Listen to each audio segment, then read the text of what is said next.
عانت طفلة أمريكية تدعى لورين كافانو لمدة 5 سنوات من العبد الجنسي لوالدها بالتبني، حيث عثر المحققون عليها في خزانة جدارية صغيرة في داخل الحمام، وتكاد تموت جوعا.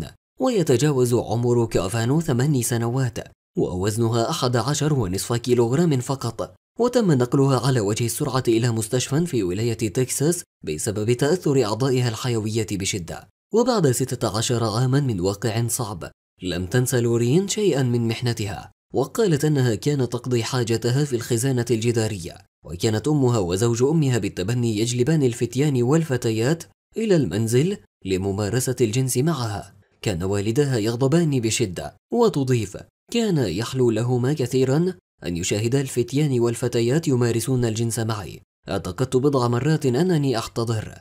وحكم على أبي وأم لورين اللذين تبنيها بالسجن مدى الحياة، والمؤكد أنهما لن يحصلا على الإفراج قبل عام 2031. وحسب تقرير موقع infoosmaintenant.net، لا تزال لورين حتى اليوم تنام 3 مرات في الأسبوع في الخزانة الجدارية، لأنها تشعر بالأمان في هذه الخزانة. وتضيف صديقتها: عندما لا يكون ذلك ممكنا فتسعى لورين لأخذ دوش وتنام تحت الماء المغلي، وقبل الذهاب إلى السرير أتحقق دائما إن لم يكن هناك شيء حاد معها، لأنها قد تضر بها نفسها ضررا لا يحمد عقباه.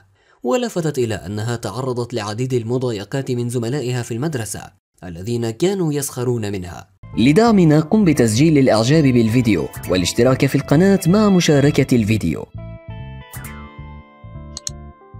جميع الحقوق محفوظة لقناة حقائق وأرقام.